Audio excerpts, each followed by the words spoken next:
আমি কেন রাজনীতিতে এসেছিলাম সেই আলাপ বেগম খালেদা জিয়া দিছিলেন তার এক জবানবন্দিতে।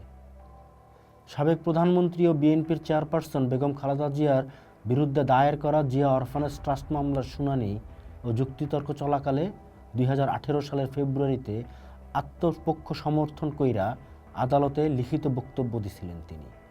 প্রকাশিত সেই জবানবন্দি থেকে প্রথম অংশ আজকে পড়তেছি।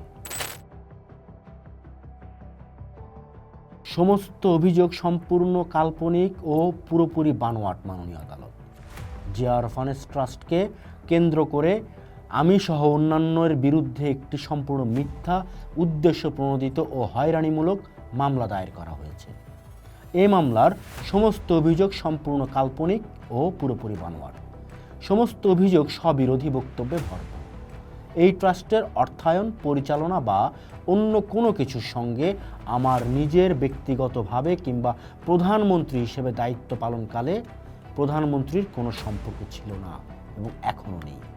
দুর্নীতি দমন কমিশন দুদকের আইনগত কর্তৃত্ব এখতিয়ারের বাইরে এই মামলা দায়ের করা হয়েছে।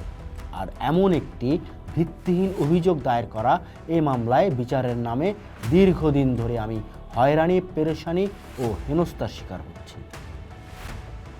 এই ক্ষমতা অপপ্রয়োগের ভয় তাই বিচারকদের মনে থাকাটাই স্বাভাবিক। নিম্ন আদালতে এই পরিস্থিতি ও পরিবেশের নেতিবাচক প্রভাব আরও বেশি প্রকট। আমি একটিমাত্র ছোট্ট উদাহরণের কথা এখানে উল্লেখ করতে পারি।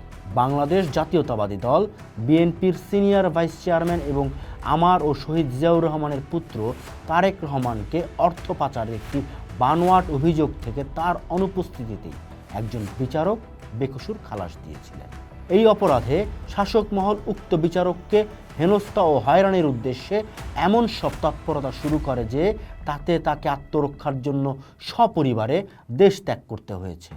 এই একটিমাত্র উদাহরণই ন্যায় বিচার ব্যাহত করতে এবং ব্যক্তি বিচারকদের নিজস্ব নিরাপত্তা বোধের ব্যাপারে শঙ্কিত করার জন্য যথেষ্ট। মনে পড়ে ফখরুদ্দিন মঈনুদ্দিনের শাসনামলের কথা। মাননীয় আদালত, আপনি কোথায় বসে এই মামলার বিচার কাজ পরিচালনা করছেন? কোথায় স্থাপন করা হয়েছে আপনার এই এজলাস? এটা কি বিচারের কোনো প্রাঙ্গণ? এটা কি কোর্ট কাছারির কোনো এলাকা?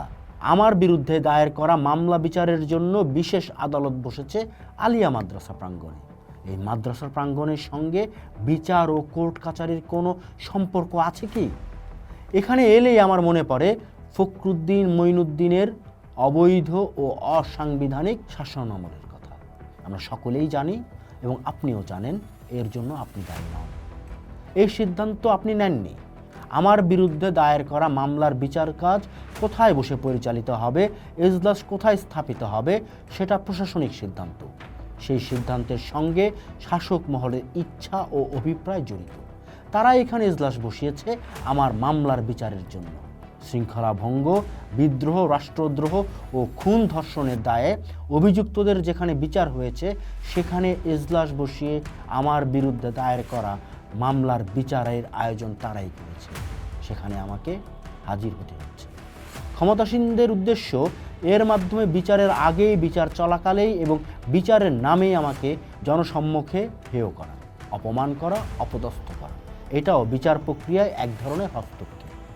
এই পদক্ষেপ এমন একটি ভীতিকর পরিবেশের জন্ম দিয়েছে যার কারণে জনমনে ন্যায় বিচার সম্পর্কে চরম সংশয় ও সন্দেহ সৃষ্টি হয়েছে। এর মাধ্যমে আমাকে বিচারের আগেই এবং বিচার প্রক্রিয়ার মাধ্যমেই এক ধরনের চরম হেনস্থা ও অসম্মানিত করা হচ্ছে। এর প্রতিবিধান আমি কার কাছে চাইব? কোথায় পাবো এর প্রতিকার? প্রধানমন্ত্রীর এমন উক্তির আমি কি জবাব দেব? 11 জানুয়ারি দৈনিক প্রথম আলো পত্রিকায় প্রকাশিত রিপোর্ট থেকে আমি প্রধানমন্ত্রীর একটি উক্তি তুলে ধরছি। বিএনপির চেয়ারপারসন খালেদা জিয়াকে উদ্দেশ্য করে প্রধানমন্ত্রী বলেন, এতিমের টাকা চুরি করে খেয়েছেন। এতিমের নামে টাকা এসেছে, মামলায় হাজিরা দিতে যান। একদিন যান তো 10 দিন যান না, পালিয়ে বেড়ান।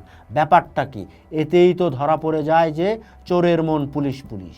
একটি বিচারাধীন মামলা নিয়ে প্রধানমন্ত্রীর এমন মানহানিকর ও জঘন্য ও কদর্য উক্তির আমি কি জবাব দেব? মামলার অভিযোগ ও আনুষঙ্গিক অন্যান্য কাগজপত্র আপনি নিশ্চয়ই দেখেছেন। আপনি নিশ্চয়ই ইতোমধ্যে নিশ্চিতভাবেই জেনেছেন যে জিয়াউর রহমানের নামে এতিমখানা স্থাপনের জন্য বিদেশ থেকে অনুদানের যে অর্থ এসেছিল তার একাংশ দিয়ে স্থাপিত এতিমখানায় এতিমদের কল্যাণ সাধিত হচ্ছে। সে অর্থের বাকি অংশ যা ব্যাংকে গচ্ছিত ছিল তার প্রতিটি পয়সায় রক্ষিত রয়েছে। ব্যাংকের সুদযুক্ত হয়ে সেই টাকার পরিমাণ আরও অনেক বেড়েছে। এর একটি পয়সাও অপচয় বা তছরূপ হয়নি, কেউ চুরি করে খাওয়ার প্রশ্নও ওঠে না। তাহলে প্রধানমন্ত্রী কেমন করে এতিমের টাকা চুরি করে খাওয়ার মতো মানহানিকর ও কুৎসিত উক্তি করলেন? বিচারাধীন বিষয়ে এমন মন্তব্য করার অধিকার ও এখতিয়ার কি তার আছে? এটা কি আইনের লঙ্ঘন ও বিচার প্রক্রিয়ায় হস্তক্ষেপ নয়? মাননীয় আদালত, আমি নিজেকে একজন সামান্য মানুষ বলে মনে করি, তবে দেশ ও জাতির স্বার্থ ও কল্যাণে আমার জীবন, সীমিত শক্তি সামর্থ্য এবং মেধা ও জ্ঞানকে আমি উৎসর্গ করেছি। প্রায় 3 যুগ আগে মানুষের ডাকে ও ভালোবাসায় সাড়া দিয়ে আমি রাজনীতির অঙ্গনে পা রাখি। সেদিন থেকেই বিসর্জন দিয়েছি নিজের ব্যক্তিগত ও পারিবারিক জীবনের সুখ স্বাচ্ছন্দ্য। আমি কেন রাজনীতিতে এসেছিলাম? নিশ্চিত ও নিরাপদ জীবন ছেড়ে কেন আমি ঝুঁকিপূর্ণ অনিশ্চিত পথে পা দিয়েছিলাম? তখন আমার সামনে মসনদ কিংবা ক্ষমতার কোনো হাতছানি ছিল না। রাষ্ট্র ক্ষমতার অবৈধ দখলদারেরা চায়নি আমি রাজনীতিতে থাকি। আমি রাজনীতি না করলে তারা আমাকে অনেক বেশি সম্মান ও সুযোগ সুবিধা দেওয়ার কথাও বলেছিল। রাজনীতি করলে অনেক দুর্ভোগ পোহাতে হবে বলে আমাকে ভয় ভীতিও দেখানো হয়েছিল। সব কিছু উপেক্ষা করে আমি রাজনীতিতে সক্রিয় ভূমিকা রাখি, কারণ দেশে তখন গণতন্ত্র ছিল না। জনগণের নির্বাচিত সরকারকে হটিয়ে ক্ষমতা দখল করে নেওয়া হয়েছিল। জনগণের অধিকার ছিল না। গণতন্ত্র ও মানুষের অধিকার প্রতিষ্ঠার লক্ষ্যে শুরু থেকেই আমাকে রাজপথে নামতে হয়েছিল। আমি রাজনীতিতে এসেছিলাম শহীদ জিয়াউর রহমানের আদর্শের পতাকা হাতে নিয়ে। আমার সংগ্রাম শুরু হয়েছিল তার অসমাপ্ত কাজ সমাপ্ত করার লক্ষ্য নিয়ে। আমি সবসময় চেয়েছি বাংলাদেশ যেন গণতান্ত্রিক পথে পরিচালিত হয়, মানুষের যেন অধিকার থাকে, মত প্রকাশের স্বাধীনতা থাকে, বিচার বিভাগ ও সংবাদপত্রের স্বাধীনতা থাকে। আমি চেয়েছি আমাদের অর্থনীতি যেন শক্তিশালী হয়, বিশ্বসভায় বাংলাদেশ যাতে মর্যাদার আসন পায়। সেই লক্ষ্যগুলো অর্জনের জন্যই আমার রাজনীতি। আমি রাজনীতিতে যোগ দিয়ে দেশ ও জনগণের ভাগ্যের সাথে নিজের ভাগ্যকে একাকার করে ফেলেছি। আমার নিজের কোনো পৃথক আশা আকাঙ্ক্ষা নেই। জনগণের আশা আকাঙ্ক্ষাই আমার আশা আকাঙ্ক্ষায় পরিণত হয়েছে। আমার জীবন পুরোপুরি জড়িয়ে গেছে এদেশের মানুষের স্বপ্ন ও প্রত্যয়ের সঙ্গে, তাদের সুখ দুঃখ ও উত্থান পতনের সঙ্গে, দেশের মানুষের জীবনের চড়াই উতরাই ও সমস্যা সংকটের সঙ্গে, তাদের বিজয় বিপর্যয় এবং সম্ভাবনা ও সমৃদ্ধির সঙ্গে। দেশ ও জাতির বর্তমান ও ভবিষ্যতের সঙ্গেই একাকার হয়ে গেছে আমার বর্তমান ও ভবিষ্যৎ। সম্ভবত সে কারণেই প্রিয় মাতৃভূমি বাংলাদেশ এবং এদেশের মানুষ যখনই দুর্যোগ ও দুর্বিপাকের মুখে পড়েছে, তখন আমিও দুর্যোগের মুখে পড়েছি। আমার উপর সশস্ত্র আক্রমণ হয়েছে মাননীয় আদালত।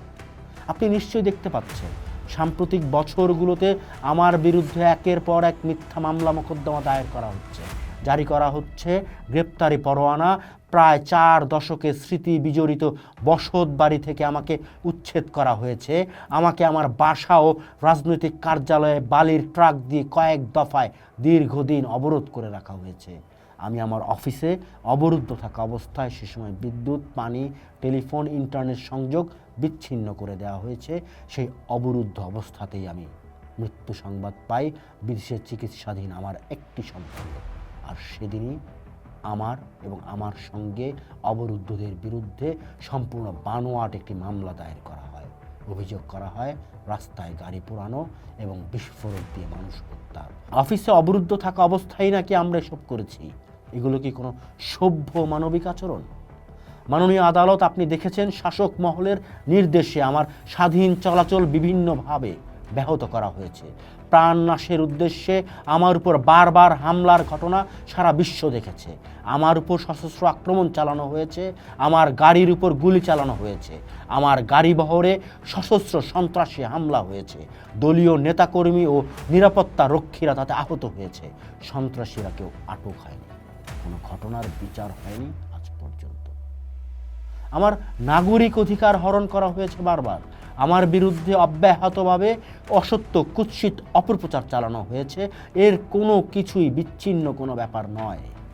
বাংলাদেশের সার্বিক পরিস্থিতি এবং এদেশের জনগণের বর্তমান সার্বিক দুর্দশার সঙ্গে আমার এসব হেনস্থা অঙ্গাঅঙ্গিভাবে জড়িত বলেই আমার সুদৃঢ় বিশ্বাস।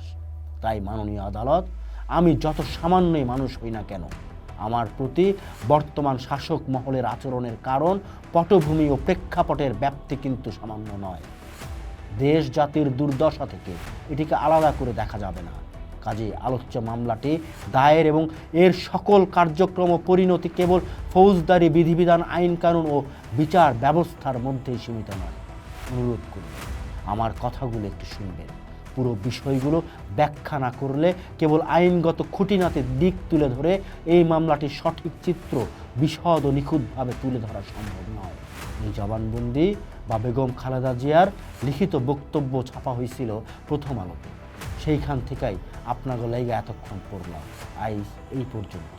আবার জবানবন্দির বাকি অংশ নিয়ে ফিরে আসুন শীঘ্রই।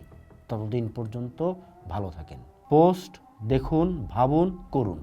থাকুন পোস্টের সাথেই।